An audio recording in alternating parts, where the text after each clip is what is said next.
안녕하십니까. 자, 페이지는 67페이지입니다. 67페이지. 의사표시 효력 발생 시기입니다. 의사표시 효력 발생 시기. 의사표시 이제 마지막 차트인데 우리가 의사표시에 진이 아닌 의사표시, 통정 허위 표시, 착오한 의사표시, 사기 강박에 한 의사표시를 했죠. 그러면 이제 이번에는 의사표시가 어느 때 효력을 발생하느냐에 관한 문제입니다. 의사표시 효력 발생 시기에 관해서는 자, 의사표 효력 발생 자, 이렇게 봅시다. 갑이라는 사람이 있는데 을이라는 사람이 있고요. 편지, 이 집을 팔겠다라는 의사표시를 편지를 써보냅니다. 편지를 써보내서 청약 의사표시를 한다 봅시다. 이 청약의 의사표시가 어느 때 효력이 발생하느냐에 관해서 우리가 관해서 입법주의가 있습니다. 각국 입법주의가 첫째, 이 편지를 쓸 때 효과가 청약의 의사표시의 효과가 발생한다. 표백주의라고 그러죠.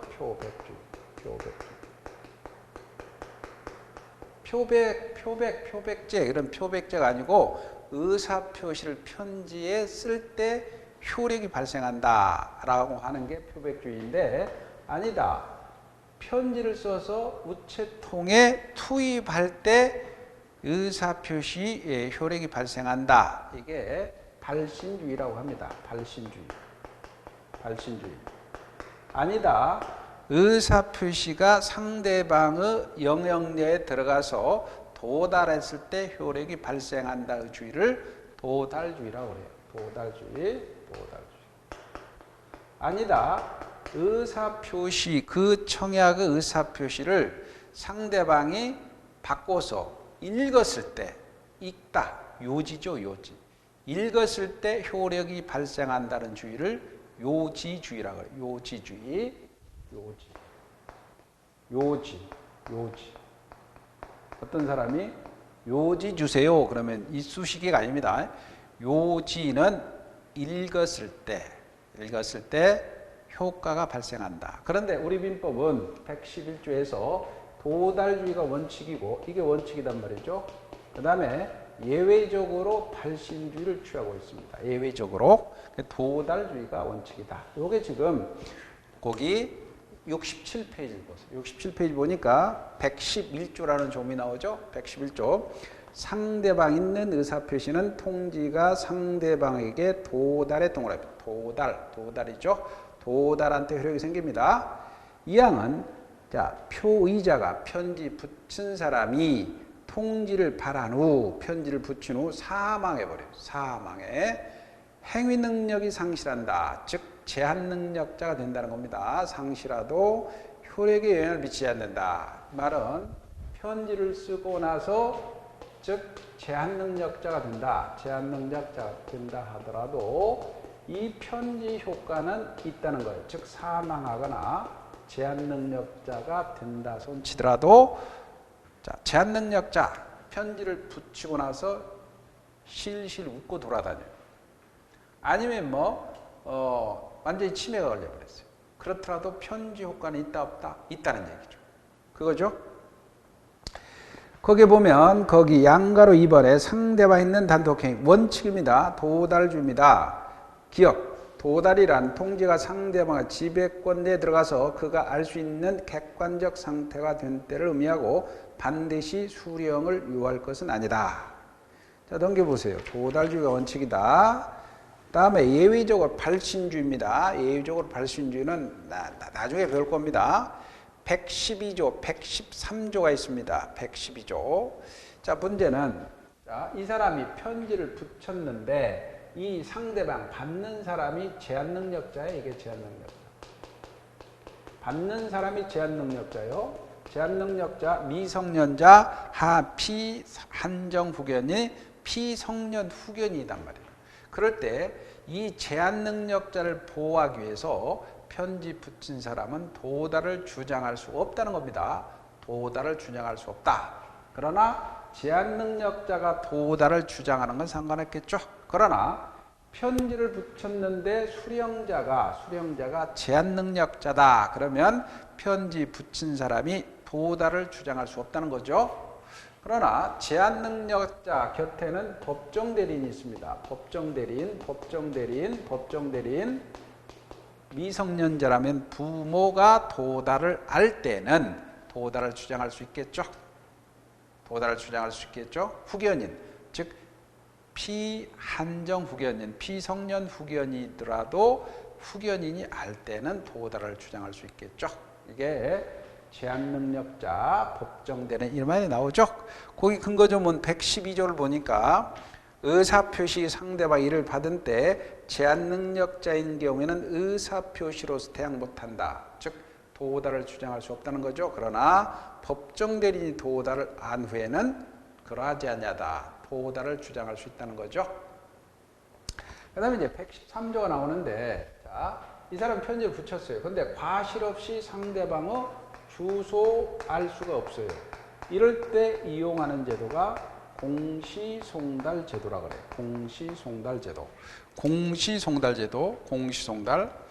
근데 공시송달은 사실은 이 상대방의 주소를 과실 없이 알 수 없었을 때 법원에 소송 행위라면 법원 게시판에 2주간 붙여요. 근데 이제 소송 행위가 아니고 실무에서 그 재개발 같은 거 있잖아요. 재개발 같은 경우에 수용이 있어요. 수용을 거칠 때는 구청에다가 2주간 붙여버렸죠. 그래서 2주간이 지나면 송달로 보는 제도를 공시송달이라고 합니다. 공시송달. 거기 보면 113조 표의자가 편지 붙이는 사람이 과실 없이 잘못 없이 상대방을 알지 못하거나 소재를 알지 못하는 경우에 민사소송 송달 규정에서 송달할 수 있다는 거죠. 이 정도 보시면 됩니다. 그리고 이제 넘겨보세요. 그 다음에 대리가 나옵니다. 제3장의 법률행위 대리. 자, 이번 순환에서는 기본 기초강의입니다. 기초강의 때문에 큰 틀을 밟으면서 파악하면서 우리가 법률 용어 이런 것들을 파악하고 거기에 더불어서 각종 중요한 사건들을 한번 살펴보는 겁니다. 법률행위 대리로 갑니다. 이제 법률행위 대리. 의사표시는 끝났어요. 법률행위 대리. 자, 법률행위라는 건 대리라는 거 시켜서 한다는 거죠. 시켜서 한다. 그래서 법률행위 대리다.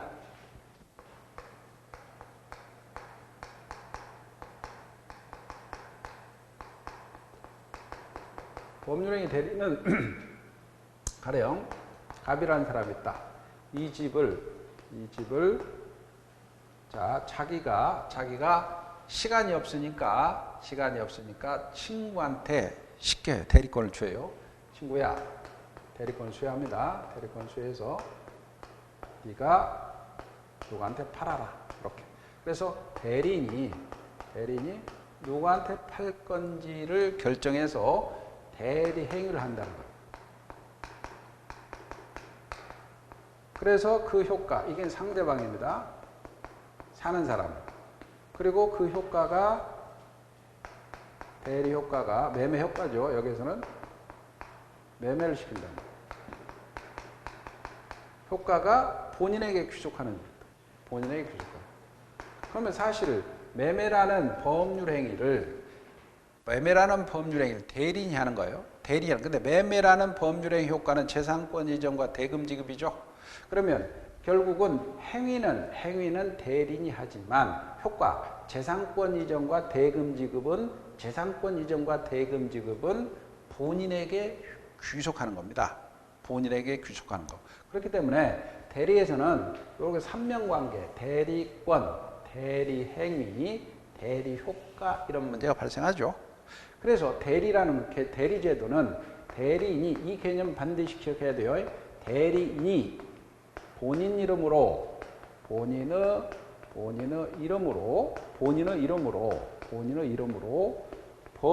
행위를 합니다. 법률 행위를 다른 말로는 우리가 의사표시죠. 법률 행위 또는 의사표시를 하거나 또는 법률 행위 의사표시를 수령함으로써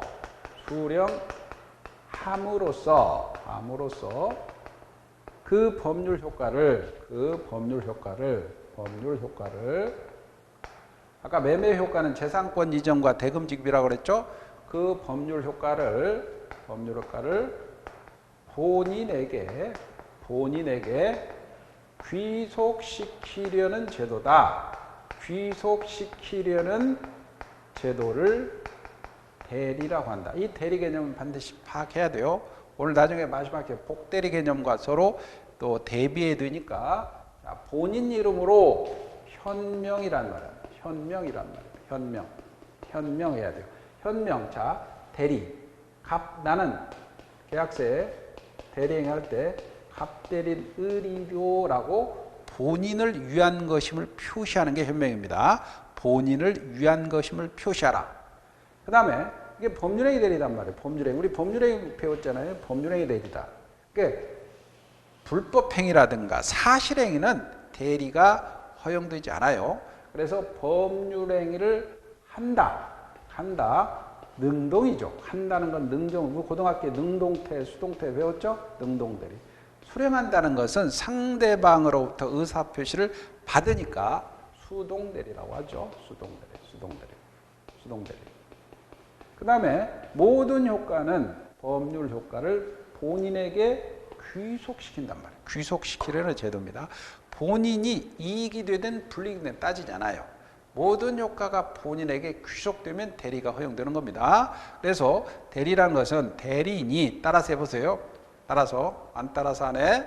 대리인이 누구 이름으로 본인 이름으로 뭘 하거나 법률행위를 하거나 법률행위를 수령함으로써 그 법률적 효과를 본인에게 귀속시키려는 제도를 대리라고 합니다. 대리제도. 자, 거기서 70페이지 보세요. 70페이지 보면 대리제도가 있죠? 대리제도란 대리인이 그 권한 내에서 본인을 위해서 제3자와 법률행위를 하거나 한다. 능동대리죠. 상대방 의사표를 수령한다. 수령 밑줄이고 수동대리입니다. 효과가 본인에게 규속. 효과규속입니다. 효과규속. 이 말을 기억해야 돼요. 효과규속. 뭐라고? 효과규속. 본인이 이익이 되든 불이익이 되든 건 따지지 않아. 효과만 귀속하면 되는 거예요. 효과규속 기억해야 돼요. 제도다. 자, 이무대리라는 것은 자, 여기 이무대리. 내가 내 집을 팔아라. 대리권을 임으로 수여했죠. 그래서 이무대리입니다. 대리권 수여하는 거예요. 이무대리는 대리권 수여하는 수권행위에서 발생합니다. 대리권 수여하는 행위를 수권행위라고 해요. 근데 법에서 발생한다. 미성년자의 법정대리는 부모가죠. 법정대리라고 합니다. 법정대리. 그러면 이무대리는 사적 자치가 늘어나는 거예요. 넓히는 거예요. 내가 서울에 사는데 대구에 있는 집을 대구에 있는 친구한테 팔게 하면은 사적 자치가 확장되는 거죠. 법정대리는 미성년자의 법정대리는 부모가 하죠. 그러면 미성년자는 안전하게 법률행위를 할 수가 없어요. 그래서 제한능력자라고 하죠. 그러면 법정대리는 행위능력을 보충시키는 제도입니다. 그래서 거기 보면 교재 70페이지에 임의대리제도는 사적 자치의 확장이고 법정대리는 행위 능력을 보충하는 겁니다. 행위 능력을 보충한다. 자, 그 다음에 삼명관계가 있죠. 밑에 큰 2번에 대리의 삼명은 본인하고 대리인과는 대리권, 갑을 간에 대리인과 상대방 제3자에 대한 대리행위, 그 다음에 본인과 제3자에 대한 대리효과가 있죠. 오른쪽에 대리권이 존재라고 되어 있습니다. 대리권의 존재, 대리권. 이 대리권 밑줄 치면 여기입니다. 지금 뭐냐면 삼명관계 대리권이 있고 그 다음에 대리행위가 있고 대리효과가 있잖아요. 이거 지금 배우는 거예요. 그러면 대리권은 자, 이 대리권의 개념이 뭐냐면 대리인이 본인 이름으로 법률행위를 하거나 법률행위를 수령할 수 있는 지위 또는 자격을 대리권이라고 해요. 그러면 지위 또는 자격을 유식하게 권한이라고 해요. 권리가 아닙니다. 권한입니다. 권리는 본인과 상대방 사이에 권리가 있는 겁니다. 이 사람은 권한만 있는 겁니다. 권한. 그래서 대리권 보세요. 대리권 유효한 71페이지 양가로 1번 유효한 대리행위가 되기 위해서는 대리인에게 대리권이 존재해야 됩니다. 거기서 대리권이란 타인을 위하여 일정한 행위를 할 수 있는 쥐자격입니다. 이거를 권리가 아니고 권한이라고 그랬습니다. 권한 밑줄이고 그 다음에 뭐 대리권 수여하는 인정한 사례는 판례가 있으니까 넘겨보세요. 넘겨보시고 그 다음에 다음 페이지 72페이지입니다. 대리행위입니다. 대리는 본인 이름으로 현명이라는 말이 있죠. 현명해서 상대방의 의사표시를 하거나 능동대리라고 그랬죠. 의사표시를 수령할 수 있다. 수동대리라고 그랬죠. 수동대리. 양가로 3번이면 대리효과죠. 대리효과. 그래서 직접 본인에게 효력이 발생합니다. 그 다음에 유권대리와 무권대리가 있는데 유권대리, 무권대리. 자, 유권대리 3번에서 이제 권한 있는 유권대리가 있어요. 유권대리. 그 다음에 114조, 114조는 1항만 봅시다. 1항. 대리인이 권한 내에서 본인을 위한 것임을 표시한 때에는 직접 효력이 생긴다. 본인을 위한 것을 표시하라. 자, 봅시다. 이게 대리행위에서 유권대리는 대리행위에서 이 본인을 위한다는 뜻을 표시가 이게 현명이라는 말이에요. 현명. 본인을 위한다는 뜻을 표시하는 게 현명이다. 근데 여기서 이 조문에서 본인을 위한다는 뜻은 어떤 뜻이냐? 본인이 이익이 되는 불이익은 전혀 따지지 말고 이 본인에게 효과가 귀속하는 뜻을 표시하는 게 현명입니다. 자, 대리행위를 할 때는 본인을 위한 것임을 표시하라. 본인을 위한 것임을 표시하라. 이게 현명이라고 그랬습니다. 현명이라는 것은 효과 귀속을 본인에게 귀속시키려는 뜻을 표시하는 겁니다. 그 얘기가 나옵니다. 그래서 그 73페이지 맨 위쪽에 보면 능동대리라고 되어 있죠. 능동대리. 그래서 대리인이 권한 내에서 본인을 위한 것임을 표시한 의사표시입니다. 대리인 밑줄이고 대리인이 현명한다는 거죠. 본인의 직접 효력이 생기죠. 그 다음에 동그라미 2번 본인을 위한 것이라는 것은 효과 귀속입니다. 효과 귀속을 시키려는 것을 의미하고 본인에게 이익이 되도록 한다는 뜻은 아니다.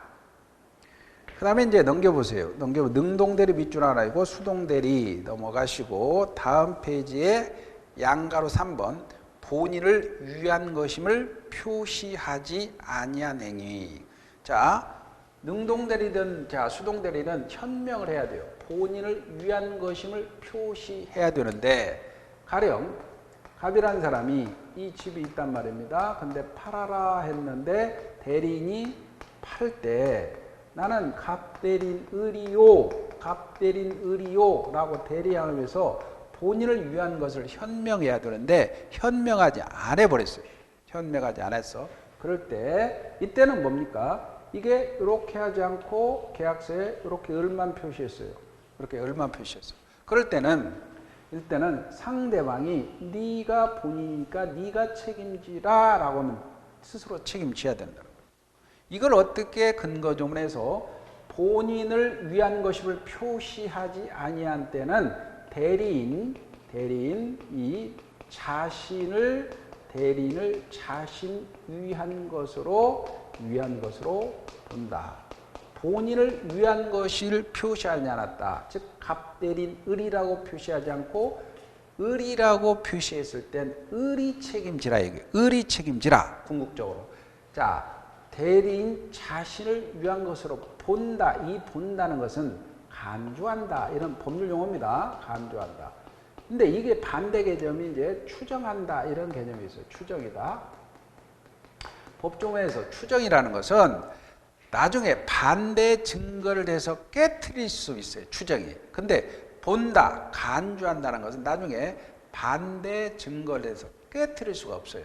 그러니까 법조문에 본다를 추정으로 바꾸거나 추정을 본다로 바꾸는 시험 문제가 자주 등장합니다. 그럴 때 만약에 대리인이 본인을 현명하지 않았을 때는 대리인 자신을 위한 것으로 본다지 추정한다. 그러면 틀린다는 얘기죠. 시험 문제에. 시험 문제에 나왔고요. 그 다음에 이 본다는 의미는 야, 너 책임지라 그랬더니 내가 나이가 먹은 모양이야. 내가 깜빡 착오로 이렇게 표시할 거를 갑대린 을이라고 표시할 거를 내가 을이라고 표시했네.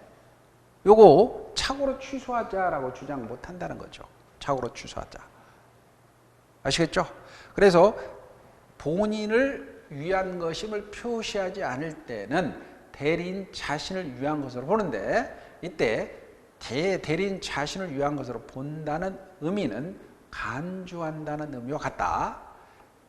근데 추정한다 하면 틀린다. 그런데 이렇게 표시했지만 상대방이 을은 갑의 대리라는 사실을 알았거나 알 수 있었어. 알았거나 알 수 있다면 대리 효과가 발생하는 거죠. 이렇게. 그게 지금 양가로 3번입니다. 양가로 3번은 자, 주문은 좀 어려우니까 밑에 해석을 보세요. 대리인이 본인을 위한 것임을 표시하지 아니한 때는 그 의사 표시는 대리인 자기를 위한 것으로 본다 동그라미. 본다를 추정한다 하면 틀립니다. 추정 X. 따라서 대리인은 착오로 취소하지 못한다는 의미죠. 그러나 상대방이 대리인으로 한 것임을 알았거나 알 수 있었어. 상대방이 대리인으로 알았거나 알 수 있었어. 그러면 본인에게 효력이 있는 거죠. 본인에게 효력이 있다. 자, 대리인의 하자는 지금은 배우지 않습니다. 그래서 조금 어려우니까 다음 중간 심한에서 배울 겁니다. 대리인은 능력으로 가는데 다음 페이지에 대리인 행위 능력 117조가 나오죠. 대리인은 행위 능력자임을 요하지 않는다. 자, 이 말은 무슨 말이냐면 갑이라는 사람이 있다. 그럴 때 을이라는 사람인데 이 집을 팔아라 그랬는데 이게 17살짜리 미성년자란 말이에요. 미성년자는 제한능력자의 법률행위 취소할 수 있잖아요. 그러면 자, 만약에 미성년자를 제한능력자를 대리로 선임해 놓고 이 집을 대리행위 즉 매매를 하게 했을 때 모든 효과는 취소권은 다 본인에게 귀속하죠. 아까 대리는 모든 효과가 본인에게 귀속한다면 취소권은 본인이 행사가 된단 말이에요. 그러면 자기가 미성년자를 선임해 놓고 취소권을 남발해 버리면 상대방이 헷갈리고 열받잖아요. 그러니까 자, 대리나 네가 제한능력자를 즉 미성년자를 피한정 후견인 피성년 후견인을 대리로 선임하는 건 상관없지만 자, 그렇다고 네가 취소권 행사하지 못한다. 그런 의미란 얘기죠. 그래서 밑에 보면 대리인은 75페이지 행위 능력자임을 요하지 않으므로 미성년자가 행한 법률행위에 대해서 제한 능력을 요로 취소하지 못한다는 얘기입니다. 그 다음에 4번 자기계약 쌍방대리란 말이 나옵니다. 자기계약 쌍방대리. 여기서 자기계약 쌍방대리 자기계약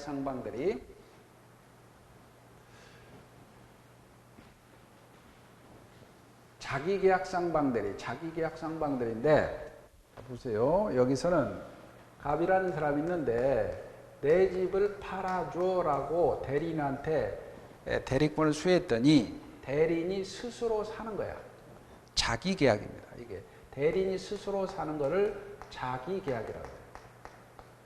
아니면 대리인 혼자서 본인도 대리하고 상대방도 대리해서 혼자서 북치고 장구치는 이게 쌍방대리라고 해요. 자, 자기계약은 대리인이 스스로 사는 거예요. 쌍방 대리는 본인도 대리하고 매수인도 대리해서 혼자서 결정하는 거예요. 그러면 여기서 대리는 누구한테 팔 거냐라고 의사결정, 얼마 범위에서 팔 거냐, 이 의사결정을 대리인이 합니다. 그러면 의사결정을 대리인이 하니까 자기가 할 때 싸게 사겠죠. 그리고 둘이 쌍방을 대리할 때 친한 사람에게 유리하게 결정하겠죠. 그러니까 자기계약 쌍방 대리는 원칙이 금지됩니다. 원칙이 금지돼요. 안 돼. 원칙이 금지돼요. 근데 원칙이 있으면 예외가 있겠죠. 예외가 뭐냐면 이게 본인의 승낙, 본인의 허락이 있어요. 그래, 해. 본인이 해. 그래. 상대방, 쌍방들이 해. 상관없어요. 그럼 뭐 상관없겠죠. 근데 예외적으로 또 하나 가면 다툼이 없는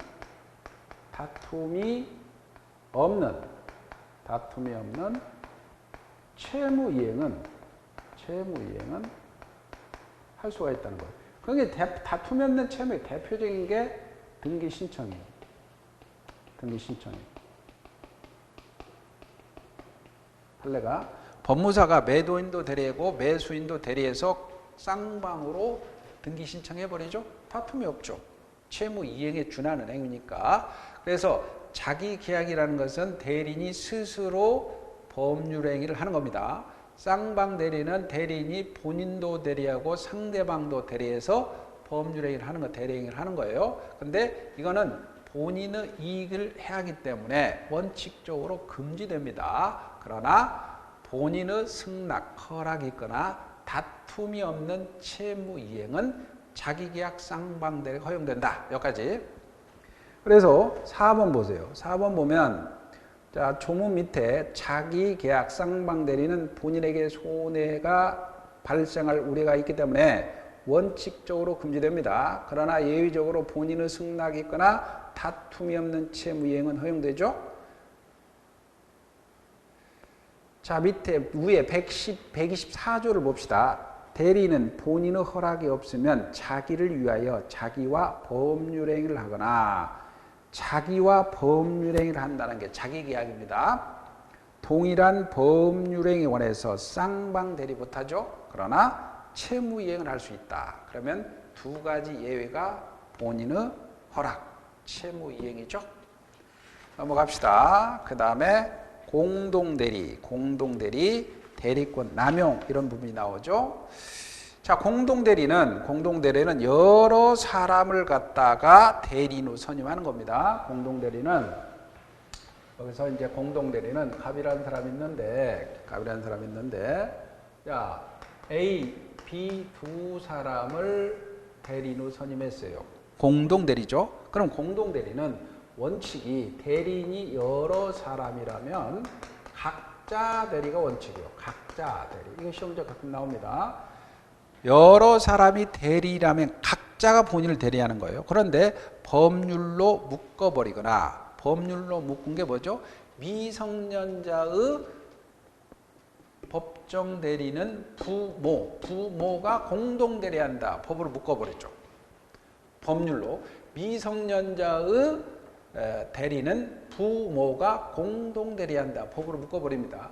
아니면 수권행위로서 너희들 둘이 공동으로 하라 할 때 공동 대리라 이렇게 했습니다.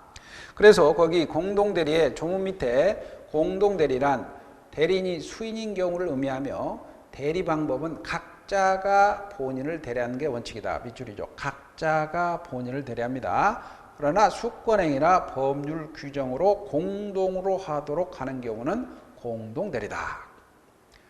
대리권 남용입니다. 대리권 남용은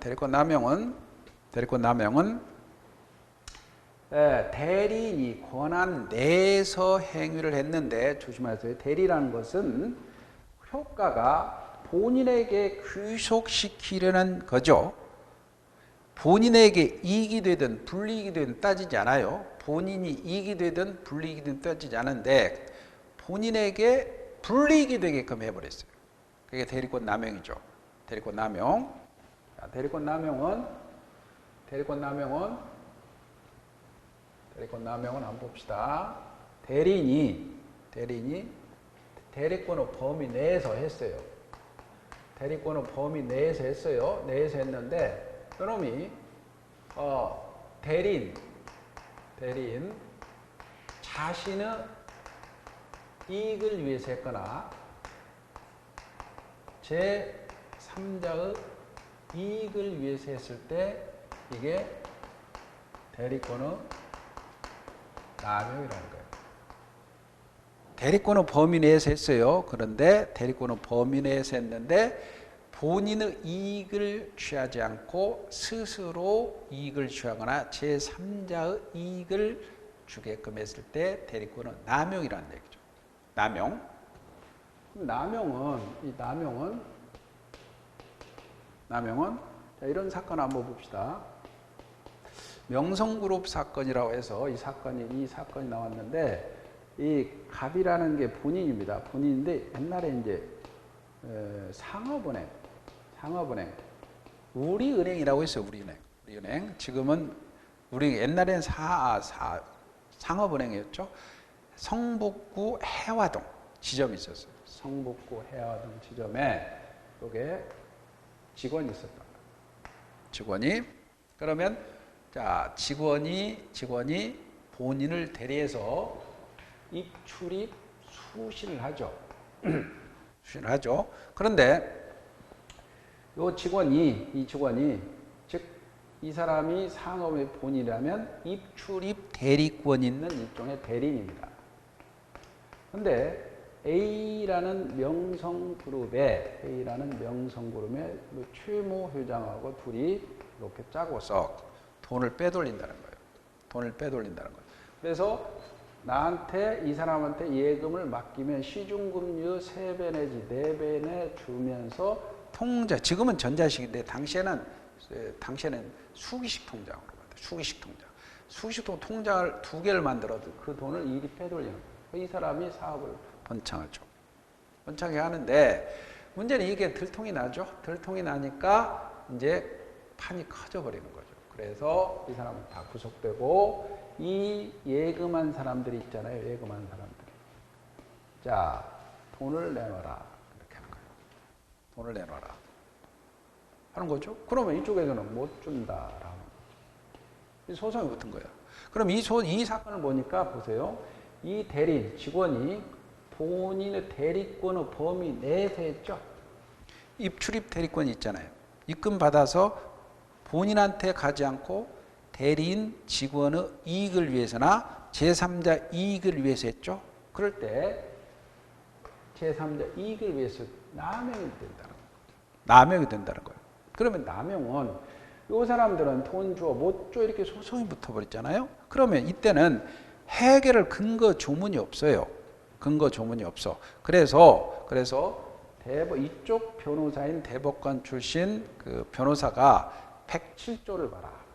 우리 107조 있죠? 진이 아닌 의사표시에서 원칙적으로 유효하죠. 그리고 원칙적으로 유효하죠. 근데 상대방이 알았거나 알 수 있다면 무효라 했잖아요. 알았거나 알 수 있다. 그럼 무효라고 그랬죠? 알았거나 알 수 있다. 그러면 자 어떤 근거 조문을 직접 적용하는 건데 근거 조문이 이 비슷한 점을 갖다 적용할 때 유추 적용한다는 거예요. 유추 적용. 그럼 107조는 여기다 직접 근거를 댈 수 있는 조문은 아니지만 유추 적용해 보니까 원칙적으로 너희들은 예금한 거 유효하다. 그런데 예금할 당시에 시중금리 3배 내지 4배나 준다고 했을 때 대리인이 권한을 남용한다는 사실을 알았거나 알 수 있었지 않냐. 알았거나 알 수 있다면 무효잖아요. 무효니까 나는 너희들 못 준다 이렇게 대항했다는 거예요. 그래서 법원의 입장에서는 자 남용했다는 사실을 알았거나 알 수 있었다고 봐야 되기 때문에 요 예금은 무효다. 이렇게 처리한 사건이죠. 그래서 대리권 남용은 자 개념 파악하고 시험 문제는 대리권 남용 시 비진이 표시에 관한 규정을 유추 적용한다. 이게 몇 번 나왔습니다. 교재 봅시다. 대리권 남용이란 76페이지입니다. 대리인이 대권한 내에서 본인의 이익을 위해서가 아니고 자기나 제3자 이익을 위해서 대리 행위를 하는 것을 말하고, 대리권 남용은 원칙적으로 유권대리로 취급되죠. 본인이 유효합니다. 그러나 예외적으로 상대방이 남용을 알았거나 알 수 있었을 경우에는 본인이 책임이 없다는 거죠. 자, 대리권 남용 아시겠죠? 근데 복대리입니다. 복대리는 뭐 크게 복대리는 개념만 파악할 겁니다. 복대리. 복대리라는 것은 복부인은 들어봤는데 복대리는 처음 들어보죠? 처음 복대리. 다시복자입니다. 다시복자. 복대리라는 것은 대리인이 다시, 이 경우 보세요. 대리인이 다시 복대는 사람. 복대리가 일어나는 게 아마 소송에서는 많이 일어나요. 소송 실무에서. 이 변호사가 봅시다. 이 갑이라는 사람이 병하고 소송 중이야. 그래서 이 민사 소송 중인데, 자, 변호사를 선임했어. 변호사 선임했다. 자, 변호사 선임된 게 변호사가 이무대리입니다. 변호사가. 근데 이 사람이 현직 부장판사 출신입니다. 근데 이 사람이 사건이 많아요. 사건이 많다 보니까 이 겹쳐버립니다. 그래서 서울의 유명한 변호사를 선임했는데 이게 대구 사건이라 합시다. 그러면 이게 기일이 겹치니까 대구에 있는 지인인 변호사한테 복대리를 시킨 겁니다. 그래서 몇 월 며칠 날 법원에 출두하라 라고 해서 복대리하면 이 대리인이 복대리인 선임해서 이 사람이 가서 소송하는 거예요. 대리인이 선임한 본인의 대리인을 복대리라고 해요. 복대리. 그럼 현장 실무에서는 소송에서는 뭐 요즘에 한 50만 원 한 번, 50만 원, 60만 원 정도 준다고 그러더라고요. 어쨌든 복대리입니다. 그럴 때 이 복대리는 개념만 파악하고 넘어가요. 복대리는 대리인 자신의 이름으로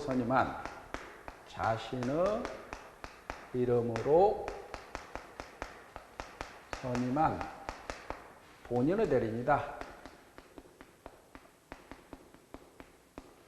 자, 개념 잡아야 돼요. 아까 대리라는 건 아까 뭐라요? 대리라는 것은 본인의 이름으로 했죠. 본인의 이름으로. 근데 여기서는 대리인 자신의 이름으로 했기 때문에 본인의 이름으로라고 현명하지 않았죠. 대리라는 건 본인의 이름으로 본인을 현명해야 돼요. 근데 대리인이 복대리인 선임할 때는 본인의 이름으로 할 필요 없어요. 대리인이 스스로 해버리면 됩니다. 그렇기 때문에 이 선임하는 행위, 복임행위라고 합니다. 복대리인 선임행위를 복임행위라고 그래요. 이 복임행위, 이게 대리행위냐 이런 문제가 발생하는데 본인 이름을 현명하지 않았기 때문에 대리행위 아니다. 시험이 잘 나오죠.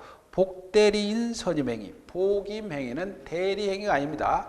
대리인 자신의 이름으로 선임했기 때문에. 그 다음에 그렇지만 누구 대리이다? 본인의 대리이단 말이에요. 그럴 때 여기서 대리인의 대리인이다. 그럼 틀리죠. 대리인의 대리인이 아닙니다. 대리인. 따라서 복대리라는 것은 대리인이 대리인 자신의 이름으로 선임한 본인의 대리이다. 이 개념, 대리 개념과 서로 이렇게 연결시켜야 돼요. 대리라는 것은 본인의 이름으로 법률에 내거나 법률에 수령할 수 있는 수령함으로써 효과를 본인에게 귀속시키는 제도로서 본인 이름을 밝혀야 되는데, 복대리라는 것은 대리인이 대리인 스스로 선임한 본인의 대리이다. 그 개념만 이번 순환에서는 기억하면 되죠. 77페이지입니다. 복대리란 대리인이 대리인 자신의 이름으로 선임한 본인의 대리인이다. 본인의 대리인입니다. 따라서 복대리는 대리인이 선임한 대리로 언제나 이무대리입니다. 복대리인 선임행위, 즉 복임행위는 대리행위가 아니고 복임행위라고 합니다. 그 선임 권한이 복임권입니다. 복대리는 대리인의 대리인이 아니고 누구 대리이다? 본인의 대리인이다. 복대리 개념 잡았죠?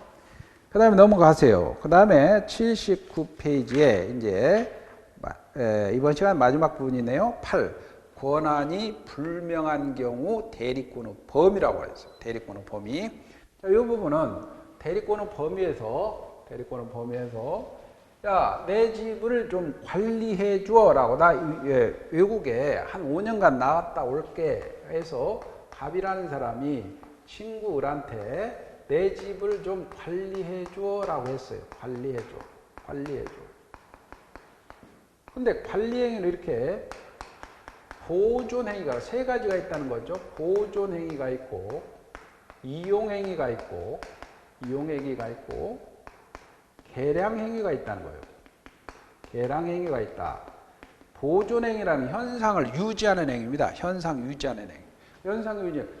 지붕이 낡았어. 이게 비가 새는 거야. 그럼 빨리 기와장을 갈아 끼워야 되겠죠. 보존행위입니다. 보존행위는 무제한할 수 있죠. 보존행위. 이용행위는 임대해서 수익을 올리는 행위입니다. 근데 이거는 이용행위. 그 다음에 계량행위는 그 집을 장식하는 행위.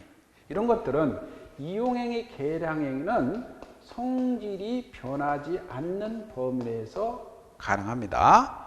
그래서 대리권을 수행했는데 대리권의 범위를 명확히 알 수가 없을 때 118조가 적용돼서 만약에 관리행위 중에 이용행위, 계량행위는 성질이 변하지 않는 범위 내에서 관리를 하지만 보존행위는 무제한할 수 있다라고 규정하고 있어요. 그 다음에 관리행위는 할 수 있지만 처분행위는 할 수가 없다라고 해석을 합니다. 자, 봅시다. 거기 보면 거기 권한이 분명하지 않는 경우 대리권은 범위, 조문 밑에 권한이 불명한 경우 대리권은 보존행위는 무제한할 수 있다. 그 보존행위 박스 안에 가우구 수선 하나 해놓으면 되겠죠. 그러나 이용 계량행위는 물건의 성질에 동그라미, 성질이 변하지 않는 범위 내에서 가능하죠. 그래서 이용행위에 가우구 임대 하나 밑줄 하나 쳐놓으시고 계량행위는 가우구 장식 설비입니다. 가능하지만 처분행위는 할 수 없다. 이렇게 나옵니다. 자, 그래서 오늘은 여기까지 할 겁니다. 오늘은 여기까지 하고 오늘 배운 걸 전체적으로 한번 총괄하고 끝마치겠습니다. 오늘 배운 게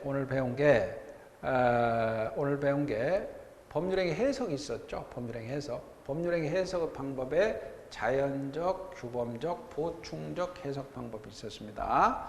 자연적 해석은 의사와 표시행위가 일치하지 않을 때 내심의 효과 의사에 따라서 해석하는 방법이죠. 그때 갑과 을이 A 토지를 사고 팔기로 합의를 해놓고 B 토지를 등기했을 때 A 토지에 관해서 계약이 성립하고 B 토지 등기는 무효라고 했죠. 규범적 해석 방법은 의사와 표시 행위가 불치할 때 표시 행위에서 추단되는 표시상의 효과에 따라 해석하죠. 문면에 최대한 노력하겠다라고 썼다면 법적 의무가 없고 문면에 총완결이라고 썼다면 나머지는 탕감한 걸로 해석하죠. 그 다음에 보충적 해석 방법은 계약을 했는데 계약에 간극이 있어요. 간극이 있을 때 제3자의 시각에서 보충해 주는 해석 방법, 후유증 같은 후발손의 후유증 사건이 있었죠. 그 다음에 의사표시로 들어갔죠. 의사표시에서 의사와 표시가 일치해야 되는데 불치하는 경우 진이 아닌 의사표시죠.